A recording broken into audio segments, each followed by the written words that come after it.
sommes à présent en plateau avec Benoît Huard, le cofondateur de Seize. Bonjour Benoît. Bonjour Nicolas. Alors est-ce que vous pouvez nous expliquer un petit peu ce que fait Seize? Je disais en introduction, vous vous définissez comme le Blablacar des télécoms.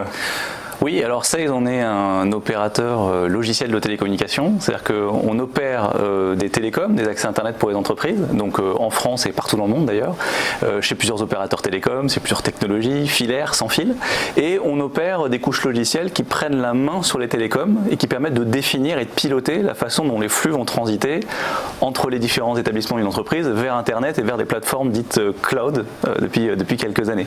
Et donc ce métier-là se définit par opérateur SD-WAN, alors pardonnez-moi pour l'accent français, mais c'est Software Defined Wide Area Network. Ça veut dire qu'on pilote et qu'on définit la façon dont tout va s'organiser en fait en termes de flux informatique de l'entreprise. Alors, pour bien comprendre du coup, vos clients c'est les entreprises directement, oui, qui ont des gros problèmes en fait des problèmes ou en tout cas des enjeux de réseau aujourd'hui à résoudre du fait de pouvoir communiquer entre différentes filiales ou potentiellement avec le cloud. Et c'est là où vous arrivez avec un boîtier qui s'appelle un SD-WAN, mais qui n'est pas quelque chose que vous fabriquez, mais dans lequel vous accompagnez l'implémentation. Alors évidemment la partie circuit imprimé, carcasse, etc. Il y a d'autres continents qui sont plus doués que la France pour faire ça. En revanche, ce qui est intéressant, c'est la partie logicielle, c'est-à-dire le développement qu'on va mettre dessus. C'est-à-dire qu'on est sur une R&D Made in France, franco-française, sur laquelle on insiste beaucoup, sur le talent des techniciens et des ingénieurs qu'on a sur le territoire.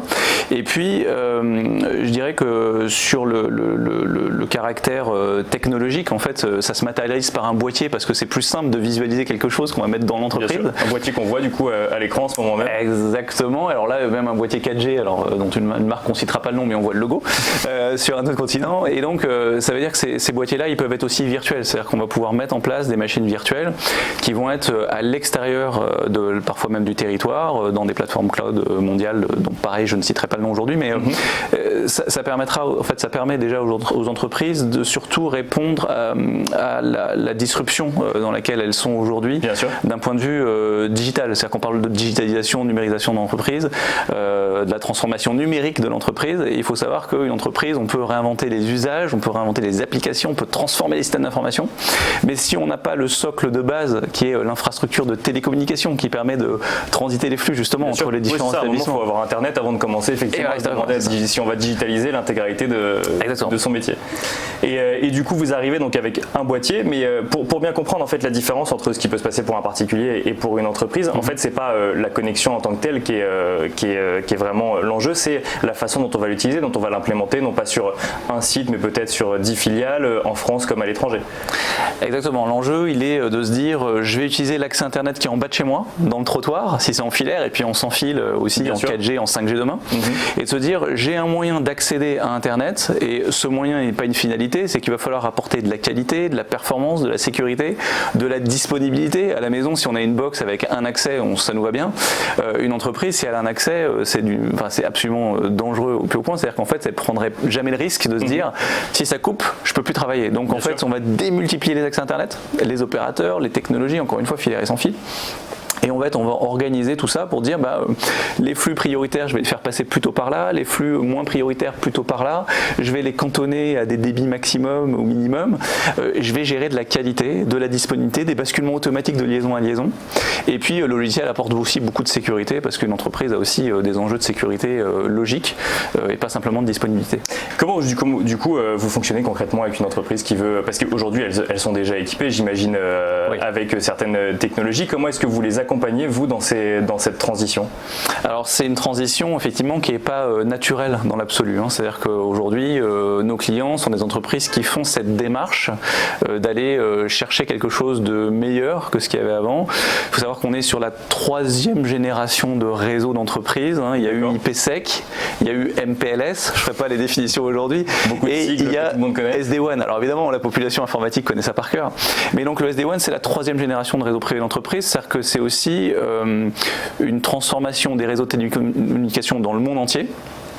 La France est pas en retard, mais en tous les cas, elle n'a pas été dans les entreprises. Enfin, les entreprises en France n'étaient pas pionnières sur ces sujets-là. Les pionniers ont été plutôt sur le continent asiatique, et puis après sur le continent américain, et puis maintenant l'Europe de façon quand même assez massive depuis 3 bonnes années. Il faut savoir que le SD-WAN existe depuis mi-2013, donc c'est quelque chose d'assez récent, effectivement.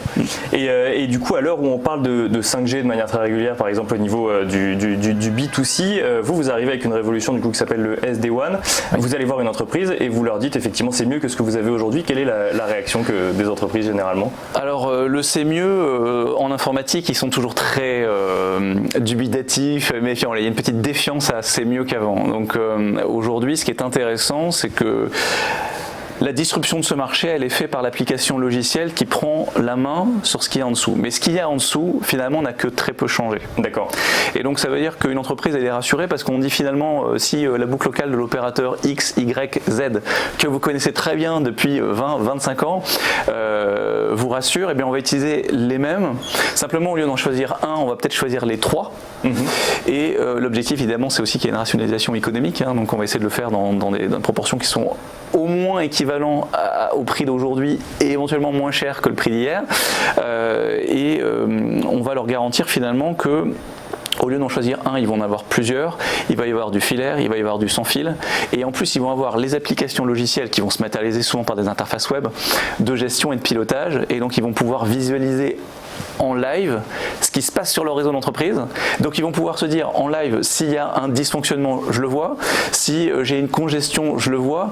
Je peux anticiper. Ça facilite en fait la gestion totalement des différents réseaux de l'entreprise. On ne va plus avoir besoin de passer par un prestataire ou autre. Là, on va avoir une plateforme où ça va nous permettre de le voir directement en fait. Exactement. C'est-à-dire qu'avant, qu'est-ce qu'on faisait? Il y avait un dysfonctionnement, on ne savait pas très bien ce qui se passait. On passait un coup de fil ou on ouvrait un ticket d'incident sur une plateforme. On envoyait un mail parfois à son opérateur. Et puis l'opérateur vous disait je prends en charge l'information, je vais regarder le dysfonctionnement et je reviens vers vous dans le plus bref délai. Mais il pouvait se passer des heures entières, des jours entiers pardon, ou parfois même des semaines, dans des cas catastrophiques même des mois.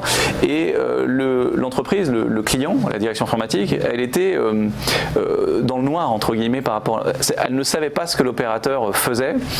Aujourd'hui c'est complètement différent. On est sur quelque chose qui est d'aujourd'hui, comme nos smartphones dans la poche avec toutes les applications qu'on a aujourd'hui. C'est-à-dire qu'en fait le client, l'entreprise, la direction informatique, même la direction générale va avoir cette forme de KPI, si je peux dire ça comme ça, bien sûr, de son informatique et de son réseau d'entreprise.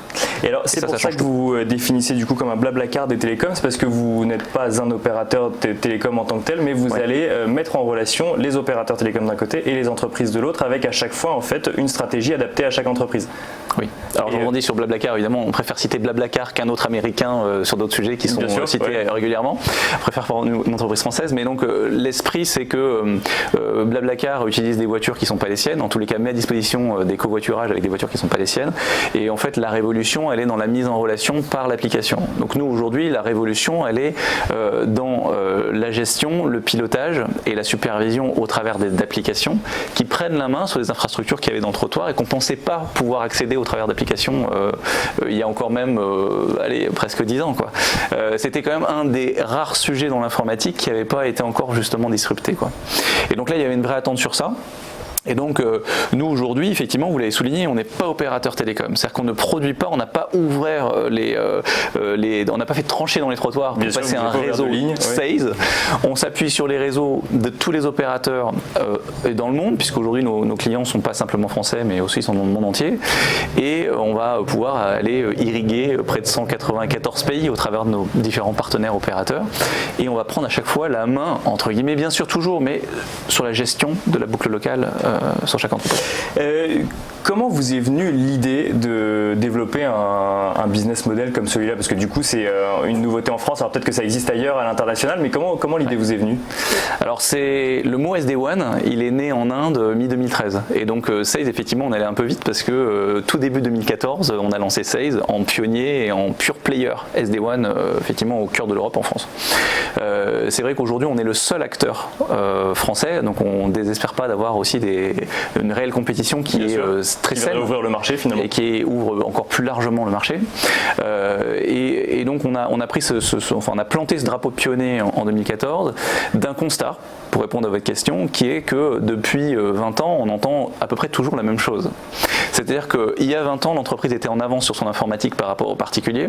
Entre-temps, il y a eu toutes les offres multiplay chez nous à la maison. Bien sûr. Et puis les débits se sont accélérés à la maison avec des usages qui ont été tout d'un coup décuplés par rapport à ce qu'avait l'entreprise. Donc l'entreprise s'est retrouvée d'un stade où elle était nécessaire, vitale, avec très technologiquement moderne, à un stade où elle était très en retard. Et à un stade aujourd'hui où elle rattrape. Les usages B2C sont généralement systématiquement en avance par rapport aux usages B2B dans l'informatique. Ça donne le pas sur les usages B2B. Le cloud était à l'époque considéré comme une mode ou quelque chose de passager ou quelque chose d'impossible pour les entreprises il y a encore 10 ans, alors que les utilisateurs B2C, on va dire, ils sont allés tout de suite naturellement pour des raisons souvent économiques et de simplicité, de flexibilité, etc. Donc l'entreprise a rattrapé tout ça et donc l'idée elle est venue du constat et des retours de direction informatique depuis 20 ans qui nous disent quand est-ce qu'on va avoir un usage entreprise au moins équivalent à ce qu'on a à la maison. Et souvent c'était lié à quelque chose de très basique qui était la performance de l'accès, le débit, effectivement les plateformes d'usage sur les différents opérateurs de consommation en ligne, en live, etc. En fait c'est un petit peu comme si les SD-WAN, c'est comme si vous aviez un smartphone, pour une forme d'analogie, vous aviez 3 SIM ou une SIM, peu importe, on se fiche de ce sujet là, mais 3 SIM chez Orange, Bouygues SFR, allez ceux-là je les cite, et n'importe où vous vous déplacez, finalement, c'est le meilleur opérateur qui prendrait le relais, pas simplement pour la téléphonie, mais aussi pour vos applications et votre data. Voilà. Et donc le SD-WAN, c'est ça, mais avec un enjeu qui est beaucoup plus, qui est pas beaucoup plus crucial, c'est pas forcément pour faire une énorme comparaison, mais pour dire que l'enjeu des applications et des flux métiers d'entreprise, oui, c'est un enjeu de transformation de toutes les entreprises dans le monde, quoi. Et alors pour finir, Benoît Huart, très rapidement, qu'est-ce qu'on peut vous souhaiter du coup pour la suite ? Alors ce qu'on peut nous souhaiter, je pense, et je le dis au nom des équipes de Sales, c'est de rayonner plus largement au-delà des frontières.